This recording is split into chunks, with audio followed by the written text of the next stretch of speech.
আমি যে টিপসটা দেবো সেটা করে দেখতে পারো, তাহলে কিন্তু অনেকটাই বিল তোমাদের কম আসবে। তখনই শুনতাম রবিবার মাংস হয়েছে, মুখে একটা সেই আলাদা হাসি। আমাদের 3 মাসের এসির বিল এসেছে আর মাংসটা কিন্তু বেশ ভালো নরম হয়েছে। Hello friends, welcome back to our channel Suman পায়েলের নতুন একটা ভিডিওতে তোমাদের সকলকে জানাই স্বাগতম। আর এখন বাজে বিকেল 5:30। এখন থেকে আমি আমার ব্লগটা শুরু করছি। প্রায় অনেক দিন পর, মানে 2-3 দিন পরে আমি আমার ব্লগ শুরু করলাম। কারণ হচ্ছে তোমরা জানো যে আমার দাঁতের টুথ এক্সট্রাকশন যেটা হয়েছিল, তারপরে দেখো এখন আর ফোলাভাবটাও নেই, চোখের এখানেও ফোলাভাব নেই, দাঁতেও ব্যথা নেই, মাড়িতেও ব্যথা নেই। ওভারঅল আমি এখন একদম সুস্থ। ডাক্তারটা খুবই ভালো ছিল। ডাক্তার ওই জন্যই যদি ভালো না পাওয়া যায় তাহলেই মুশকিল হয়ে যায়। তো আমার ডাক্তারটা খুবই ভালো ছিল, আর যেভাবে যা কিছু বলেছিল সেভাবে সমস্ত কিছু মানার ফলে আমি এখন একদম সুস্থ, দেখতে পাচ্ছ। আর অনেকেই তোমরা আমার জন্য অনেক প্রেয়ার করেছো যে আমি যেন তাড়াতাড়ি সুস্থ হয়ে যাই। Thank you so much. আমি এখন অনেকটা ভালো আছি।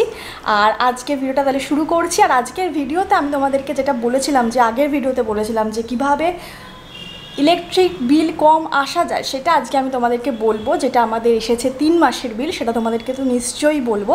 তাই জন্য পুরো ভিডিওটা আজকের দেখতে থাকো, আশা করি তোমাদের খুব ভালো লাগবে। তাই ভিডিওটা স্কিপ না করে দেখতে থাকো। এই দেখো তোমাদের দেখাই কত পেঁয়াজ। এগুলো কিন্তু গাছের পেঁয়াজ, অ্যাকচুয়ালি টুলি দিদির বাড়ির এগুলো পেঁয়াজ। তো এগুলো রিয়া পিয়ার হাত দিয়ে পাঠিয়েছে, সেগুলোই তোমাদেরকে একদম টাটকা পেঁয়াজ দেখালাম। মাংসের জন্য আমি এখানে লম্বা লম্বা করে পেঁয়াজটা কেটে নিয়ে হাত দিয়ে এরকম না জলটা ঝরিয়ে নিয়েছি, তাহলে ভাজতে গিয়ে খুব নরম হয় আর খেতেও না পেঁয়াজটা খুব ভালো লাগে। সব কিছু এখানে আমি কেটে নিয়েছি, পেঁয়াজ, টমেটো, শুকনো লঙ্কা, লঙ্কা অল্পই ঝাল দেবো, আর এই হচ্ছে আদা রসুন। ওদিকে মোটামুটি আমার কাটাকাটি শেষ। সুমন মাংসটা নিয়ে আসলেই তারপরে আমি মাংসটাকে ধোবো, একটুখানি ওর মধ্যে নুন, হলুদ, সর্ষের তেল মাখিয়ে কিছুক্ষণ রেখে তারপরে রান্না বসাবো।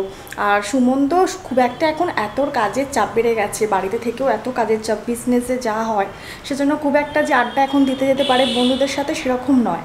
তো আজকে একটু দুপুরে কম কাজ ছিল, তাই বললো একটুখানি যাবো। বললাম হ্যাঁ ঘুরে এসো, মনটাও ফ্রেশ হয়, মাইন্ডটাও ফ্রেশ হয়, তাই জন্য গেল। তা আমি আজকে একটু বলেছি মাংস নিয়ে এসো, সবাইকে একটু মাংস রান্না করে খাওয়াই। মুরগির মাংস নিয়ে এসো, চিকেনটা রিয়া পিয়াও আছে, সবাই মিলে একসঙ্গে ভালোভাবে খাওয়া যাবে। তো বলো ঠিক আছে, জো হুকুম, তুমি বলেছ রান্না তা কখনো হয়। আর না, ওকে আনানোর কারণ হচ্ছে মাংসটা খুব ভালো নিয়ে আসছিলো, তাই বললাম তুমি নিয়ে আসো। আর এখানে আমাদের বাড়ির সামনে যে মাংসটা কাটে, সেখানের থেকে, যেখান থেকে সুমন নিয়ে আসে সেখান থেকে 20 টাকা কম। তবে মাংসটা ভালো বলে আমি ওখান থেকে আরও নিয়ে আসতে বলি। আমাদের বাড়ির সামনেটা ভালো, তখন সুমন থাকবে না বা সুমনের কাজের চাপ থাকবে, তখন হয়তো আমি এখান থেকে নিয়ে আসলাম বা বাবা নিয়ে এলো, যেরকম হলো। আর মাংসটা তো আমিই বানাবো। আর সমস্ত কিছু আমাদেরকে কাটাকুটি হয়ে গেছে, শুধু আলুটা ছাড়ালেই হয়ে যাবে। আলুটা ছাড়িয়ে নিই, ততক্ষণে মাংস নিয়ে চলে আসবে। আচ্ছা, তোমাদের ইলেকট্রিক বিল কত এসছে সেটা তোমরা কমেন্ট বক্সে জানিও। আর আমারটা তো আমি অবশ্যই সুমন আসলে আমার ভিডিওটা করে দেবে, তখন তোমাদেরকে একেবারে ভালোভাবে বলবো কীভাবে কী হয়েছে না হয়েছে। তার আগেও মাংসটাকে নিয়ে আসুক, রান্নাটা করে নিই, তারপরে ও আমার ভিডিওটা করে দেবে, তোমাদেরকে বলবো। বাট তোমরা যারা আমার ভিডিওটা দেখছো আর এরকম মনে হচ্ছে ইলেকট্রিক বিল বেশি এসেছে, তারা কমেন্ট করে জানিও যে তোমাদের 1 মাসের বিলই বা কত এসছে, বা 3 মাসের এলেও বা কত এসছে। আর আমি যে টিপসটা দেবো সেটা করে দেখতে পারো, তাহলে কিন্তু অনেকটাই বিল তোমাদের কম আসবে। সেটা আমার বাপের বাড়ির ক্ষেত্রেও আমার মাকে বলেছি, সেক্ষেত্রে সেটাও বিলটা কমই এসছে। শ্বশুরবাড়ির ক্ষেত্রেও বিলটা কম এসছে। মাংসের জন্য এখানে বেশি করে আলুও কেটে নিয়েছি, কালকেও হয়ে যাবে। আর দেখো সুমন এসে গেছে, সুমনকে আমি গিয়ে দিয়ে চলে আসি। এই যে আমের লস্যি বানিয়েছিলাম, আম আছে, কলা আছে আর দই দিয়ে। এটা খেলে মানে এতটাই বড় কাপ, 1 কাপ খেলেই পেট ভরে যাবে। আর এটা হচ্ছে আমার। তো সুমন এসে গেছে, আগে গিয়ে দিয়ে চলে আসি।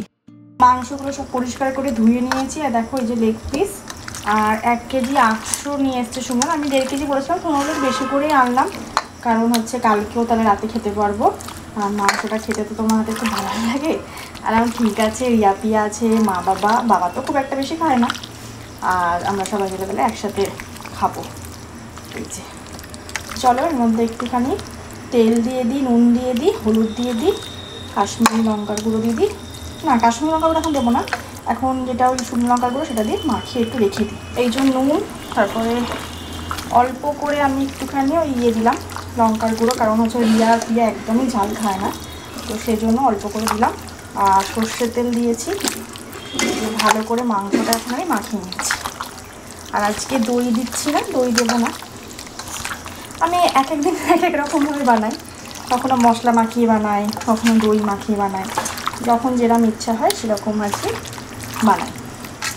জানো তো, আগে যখন মানে ছোটো ছিলাম, তখন ওই মানে রবিবার দিনকে আমাদের বাড়িতে মাংস হতো, মানে স্কুলে যখন পড়তাম বা কলেজে রবিবার ছুটির দিন থাকতো, তো কলেজেরও টিউশন থাকতো না, অন্য জায়গায় পড়তেও যেতাম না, সানডেটা বাড়িতেই থাকতাম।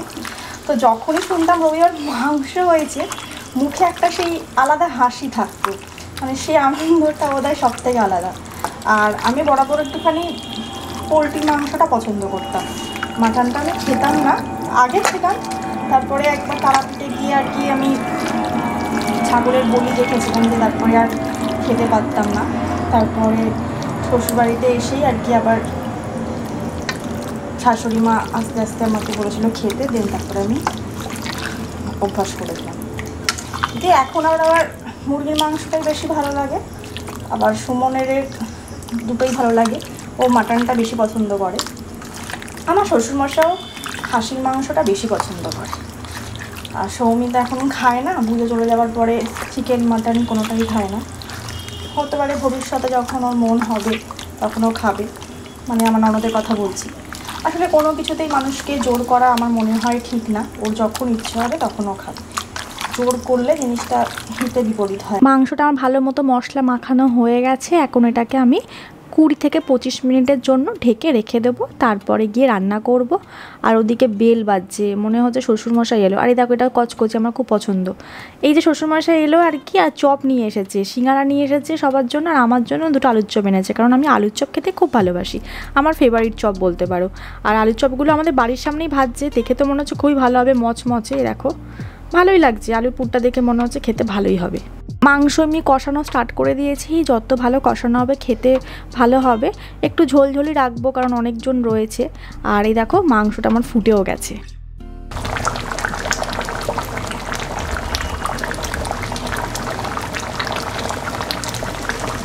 তৈরি হয়ে গেছে আমার আলু দিয়ে মাখা মাখা মাংসের ঝোল, কি দারুণ দেখতে হয়েছে।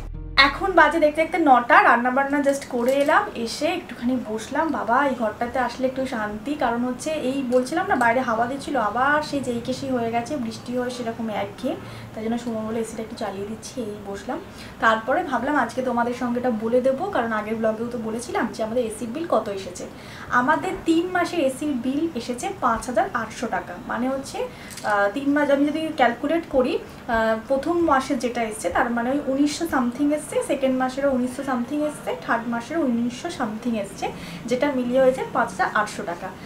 এই বিলটা আসার কথাই নয়, কারণ আমি নিজে দেখেছি এর আগে যতবার বিল এসেছে 10,000 অবধি এসেছে, 10,500 এরকম এসেছে, এত কম বিল কোনো বার আসে না। তো এরকম যখন বিল আসতে থাকতো, তারপরে যখন আমরা ঘুরে এলাম, ঘুরে আসার পরে সুমন্ত বলছে যে সবসময় এসি চালাবে, আমি বলছি না এত এসি চালালে কী করে বিল বেশি আসবে, এই আসবে, হ্যান আসবে, ত্যান আসবে। তখন বলছে আমি যে ট্রিকটা বলছি সেটা করে দেখো। এটাই ছিল ট্রিক, যে এসি যখন চালানো হবে সেটা 27-এ চালানো হবে, আর ফ্যান 1 থেকে 2, মানে তার বেশি না, মানে ফুল স্পিডে দিলে কিন্তু বিল বেশি আসে, নয় 1 পয়েন্টে থাকবে, নাহলে 2 পয়েন্টে থাকবে, আর এসি প্রথমে 27-এ থাকবে। তো এটা ও করে চালাচ্ছিল। এবার এইটা যখন চালাচ্ছিল, সারা সকাল চালাচ্ছিল, মানে যখন আর কি গরম লাগতে শুরু করে, যখন ওই টাইমটা প্রচণ্ড গরম পড়েছিল, ও তখন থেকে চালিয়ে রাখছিল। তারপরে আমি বলাতে গিয়ে তারপরে বন্ধ করছিল, আবার 1টা থেকে চলছিল 7টা অবধি, আবার রাত্রি 9টা থেকে 6টা অবধি এরকম চলছিল। এইবারে এসি তো চলছে আমাদের ঘরে, তার সঙ্গে ফ্যান চলছে, লাইট চলছে। এবার আমরা সবসময় ল্যাপটপে কাজ করি, চার্জিং পয়েন্ট সবসময়, এখনও দেখো সবসময় চার্জিং পয়েন্টটা চলে, তো চার্জিং পয়েন্ট চলছে। এবারে বাবা মাও এসি নিয়েছে, ওই ঘরে একটু গরম লাগছে, সবাই এসিতে থাকতে একটু মানে চাই যে রিল্যাক্স, রাতটা যাতে একটুখানি ভালোভাবে যদি মানে শুতে পারি, কারণ বাবার অফিসে এসি থাকে, তাই জন্য কষ্ট হয় এসে। তো বাবা রাতে চালাতো। এই করতে করতে সুমন্ত চালাচ্ছে, আমার তো মাথায় হাত পড়ে যাচ্ছে যে এসি বিল এবারে প্রচুর আসবে, কিছুতেই কিছু হবে না। দিয়ে তারপরে সুমন আমাকে বললো যে তুমি যখন শ্যামবাজারে যাবে ছোটো মাকে বলবে যে এসি এরকমভাবে চালাতে। তো মাকে আমি তখন বলি।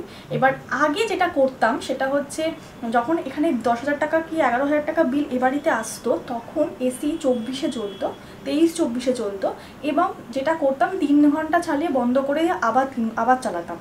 মানে ভাবতাম তখন আমার যেটা মনে হতো যে এসির বিল এতে কম আসবে। তখন এতটা ছিল না যে এরকমভাবে যে 27-এ 26-এ চালিয়ে কম করে ফাঁকা চালিয়ে ঘরটা পুরো ঠান্ডা হয়ে যাচ্ছে। আর এসিটা তখন কিন্তু ফ্যানের মতো কাজ করে, আর কম্প্রেসার একটা সময় বন্ধ হয়ে যায়, তো তাই জন্য কম্প্রেসারে প্রেশার পড়ে না। কিন্তু বারবার যখন আমি চালাচ্ছি নেবাচ্ছি 2 ঘন্টা পর আমি করলাম চালালাম, তাহলে কিন্তু কম্প্রেসারে প্রেশার পড়ে এবং বিলটা তখন বেশি আসে। আর 24-এ ঘরটা তো পুরো একদম মানে কি বলবো, তখন তো আর এসিতে ফ্যানটা কাজ করছে না, যখন 23-24-এ চালাচ্ছি তখন কিন্তু বিল বেশি আসে। তো আমার বাড়িতে এরকমভাবে চালানো স্টার্ট করলো। আমাদের প্রথম মাসে চলে আসে, আর নিউ টাউনে 3 মাসেরটা একসঙ্গে আসে। তো মাও দেখছি ওখানে ওরমভাবে এসি মানে আমি যখন গেছি দুপুরবেলা চালিয়েছি, রাত্রিবেলা চালিয়েছি, 27-এ এরকম চালিয়ে 26-27 এরকম চালিয়ে পাখা এরকমভাবে চালিয়ে দিতাম। তারপরে যখন মাও দেখলো যে বিল প্রথমবারে বোধহয় 1000 টাকা এসেছিল, তারপরে এসেছে 1200 টাকা এরকম। তো মা বলছে হ্যাঁ সুমন তো ভালো বুদ্ধিটা দিয়েছে যে এরকমভাবে এরকম এত কম বিল আসে, তো জানাই ছিল না। আমাদের যখন সিদ্ধিমোড়ে ফ্ল্যাটে থাকতাম আমার বাবাই 16-17 মোটা মানুষ ছিল, তো তাই জন্য না প্রচণ্ড মানে সবসময় কষ্ট হতো, তাই 16-17 চালাতো, তার বিল প্রচুর আসতো। তো বলছি এরকমভাবে তাই জন্য একটা ভয় মনের মধ্যে কাজ করতো, তাই জন্য কখনো ভাবিনি যে এরকমভাবেও এসি চালালে। তার সঙ্গে শুধু এসি নয়, আমাদের নিউটনের বাড়িতে 2টো ঘরে 2টো এসি, দুপুরে চলছে রাতে চলছে, ওই ঘরেও দুপুরে যখন খুব গরম লাগে চালায়, রাতে চালায়। তার সঙ্গে আমাদের ওয়াশিং মেশিন রোজ চলে, ওয়াশিং মেশিন রোজ চলে, চিমনি রোজ চলে, মাইক্রো ওভেন মাঝে মধ্যেই চলে, ল্যাপটপ আমাদের চলছে, এছাড়া ওই ঘরের লাইট ফ্যান, এই ঘরের লাইট ফ্যান, যাবতীয় যা যা আছে সব কিছু চলছে। এই সমস্ত করে এবারে আমাদের বিল এসেছে 3 মাসে 5800 টাকা, যেটা মানে আনবিলিভেবল। আমি ভেবেছিলাম বোধহয় সব জায়গায় আমি পড়ছিলাম যে প্রচুর বিল আসবে, ইউনিট বেড়ে গেছে, এই আছে হ্যান আছে হ্যানাতে না। আর একজনের শুনছিলাম 15-16 হাজার টাকা 1 মাসেরই বিল এসছে। প্রথমে তোমরা 27-এ চালাও, তারপরে ফ্যানটা চালিয়ে দাও 1 বা 2-এ, ঠিক আছে। যখন দেখছো প্রচণ্ড গরম, কিছুতেই মানে ঘরটাও হচ্ছে না, তখন তোমরা 26-এ চালাও, তার নিচে কিন্তু যেও না। 24, 25, 23 ওটা যেওই না, ঠিক আছে। 27-26 মেনটেন রাখো, আর ফ্যান স্পিডটা 1 বা 2 রাখো, ফুল স্পিডও করার দরকার নেই। তারপরে যখন আমাদের এসি এই যে এখন আমরা চালাচ্ছি 10টা থেকে একদম 7:30-8টা পর্যন্ত এসি চলছে, আর দুপুরবেলা আমরা ওই মোটামুটি 1টা থেকে 5টা পর্যন্ত এসি চলছে। 27-এ চালিয়ে আমরা ফ্যান এই 1 বা 2 এরকম রাখছি। তারপরে যখন পুরো ঘরটা ঠান্ডা হয়ে যাচ্ছে তখন এসি বন্ধ করে দিয়ে ফুল স্পিডে ফ্যান দিয়ে দিচ্ছি। এই সমস্ত করেই কিন্তু আমাদের বিল 5800 টাকা এসেছে, মানে অনেকটা কম, মানে অনেকটা সেফ, মানে অনেকটা কম, মানে অনেকটাই কম, মানে আমি তো দেখে ভাবতেই পারিনি। এছাড়াও যখন আমাদের এসি সার্ভিসিংয়ের লোক এসেছিল তখন আমাকে কিন্তু বলেছিল যে এসি যখন চালাবেন সেটা কিন্তু লং টাইমের জন্য চালিয়ে রাখবেন, একটা সময় পরে কম্প্রেসারটা কাজ করে না। বিশ্বাস হয় না, আমি বললাম না এসি মানেই আবার এরকম হতে পারে নাকি। তারপরে সৌমিও বলেছিল যে আমরা যখন এসেছিলাম যে এত গরম মানে এত ঠান্ডা থেকে যাচ্ছি, আমাদের খুব কষ্ট হবে, সারাদিন এসি চালিয়ে রেখো। কিন্তু বুদ্ধিটা সুমনের ছিল, সুমন এই যে বুদ্ধিটা দিয়েছিল এটা ওর মাথা থেকেই এসেছিল যে এসি এরকমভাবে চালিয়ে দেখি এরকমভাবে কম বিল আসবে। আমি কিন্তু ওকে বউ দিয়ে করেছি, না এরমভাবে হতে পারে না, এরকম এসি আসে না। তো আলটিমেটলি যখন এসেছে তখন যে কী হলো 5800 টাকা বিল এসেছে কীভাবে, তখন আর খুব হ্যাপি হয়ে গেছে আমাদের বাড়ির সবাই, হচ্ছে 1-2 টাকা কম বিল এসেছে। তো এটা করে দেখতে পারো, বিল আমার মনে হয় অনেকটা কম আসবে। তো এটাই আমাদের বলার ছিল। যাই হোক, ওদিকে মাংসটা রান্না হয়ে গেছে, এখন খেতে যাবো। আর সবাই বলছে মাংসের গন্ধটা তো ভালো আসছে, আর বেশি করে ভাতও রান্না হয়েছে, খেয়ে দেখি কেমন হয়েছে। ডিনার করতে চলে এসেছি, আর দেখো সেই প্লেটটা আমি সেই কিনে এনেছিলাম, মনে পড়ছে সেই প্লেটগুলো। আর মাংসটা কিন্তু বেশ ভালো নরম হয়েছে, যেটা আমি দেখছিলাম, কারণ কড়াইতেই দেখছিলাম তখন খুন্তি দিয়ে বেশ একটুখানি মানে জাস্ট টাচ করেছি, মানে নরম এতটাই হয়েছে যে পুরো একদম ভেঙে গেল। তো মাংসটা এরকমভাবে খুবই নরম হয়েছে, আলুটাও ভালো সেদ্ধ হয়েছে। দিয়ে চলো খেয়ে নিই ডিনারটা। এখন বাজে 10টা, এই জাস্ট ডিনারটা করে এলাম। মাংসটা খুব ভালো সেদ্ধ হয়েছে, খুব ভালো নরম হয়েছে। সুমন বললো খেতে দারুণ হয়েছে, ঝালটাও একদম ঠিকঠাক হয়েছে, কারণ প্রিয়া খুব একটা বেশি ঝাল খায় না, তাই ঝাল দিইনি, একদম ঠিক আছে। সেদ্ধটা খুব সুন্দর হয়েছে, টেস্টটাও ভালো হয়েছে। আর এই জাস্ট আমি অল্প করে, ভাতটা তো অল্প করেই এখন খাই, তাই জন্য অসুবিধা হয় না। মানে খেতে আগে যেমন কি বেশি ভাত খেলে একটা শরীরটা আইঢাই করতো, সেটা আর এখন হয় না। অল্প করে খেয়ে নিয়েছি ভাত, মাংস খেলাম। আর এখন চুলে তেল দেবো, তেল মেখে তারপরে ততক্ষণে শাশুড়ি মাও খাচ্ছে, খাওয়া হয়ে যাবে। ভাবছি একসাথে গ্রিন টি করে নেবো। রোজ একসাথে গ্রিন টি খাওয়া হয় না, কারণ আমি আগে খেয়ে নিই, আমি খাবার আধ ঘন্টা পরে গ্রিন টি খাই। তারপরে হচ্ছে যে সুমন ওর খাবার মানে কি বলবো, ওর যখন ইচ্ছা হবে তখন খাবে। আর আমি যদি ওর জন্য বসে থাকতে যাই ওর সঙ্গে খাবো বলে, তাহলে আমি প্রচণ্ড বকা খাই। মানে বিয়ের পর এরকম হতো যে ওর জন্য আমি ওয়েট করে থাকতাম, দিয়ে আমাকে প্রচণ্ড বকতো, আমাকে বলতো কেন, তার মানে কি আমি যখন রাস্তায় কাজে বেরোচ্ছি, মানে যখন সুমন কাজে বেরোতো বলছে যে রাস্তায় যখন আমি কিছু খাবার দাবার খেতাম, রোল খেতাম, যখন আর কি এমআরআইয়ের কাজ করতো, বলছে রাস্তায় যখন টুকটাক খাবার খেতাম কি তোমার জন্য কি বসে থাকতাম, আমার খিদে পেলে কি আমি খেতাম না, কি বসে থাকতাম, মাথা ধরে যেত, তাহলে আমার তোমার জন্য যদি বসে থাকতে হয় তাহলে তো আমার মাথা ধরে যাবে, আমার শরীর খারাপ হয়ে যাবে, তাহলে তোমার জন্য বসে থাকবো, তুমি যেরকম আমার জন্য বাড়িতে না খেয়ে বসে থাকো তাহলে তোমার জন্য আমি সেটা করবো। দিয়ে আমাকে প্রচণ্ড বকাবকি করতো। তারপরে আমাকে বললো যে তোমার যখন খিদে যাবে তুমি খেয়ে নেবে, আর আমিও যদি খিদের সময় না খাই তাহলে আমার মাথা ধরে যায়, শরীর খারাপ করে। তো বিয়ের পর প্রথম আমি ওর জন্য ওয়েট করতাম একসঙ্গে খাবো, তো সেটা খেয়েছি। তারপর এক এক সময় হয়েছে যে ওর আসতে অনেক লেট হয়ে গেছে, বসে থাকতে গিয়ে আমার শরীর খারাপ হয়েছে, তাই সেটাই সুমন বলতো যে আমি কি রাস্তায় কিছু খাচ্ছি না, তো তাহলে তুমি কেন বসে থাকো, কি তোমার জন্য রোলটা নিয়ে যাবো তারপরে গিয়ে খাবো, ততক্ষণে তো মাথা ঘুরে একেবারে শেষ হয়ে যাবো। তো তাই জন্য যখন আমার খিদে পায় তাই আমি খেয়ে নিই। এই বাড়িতে সবাই আমাকে তাই বলেছে।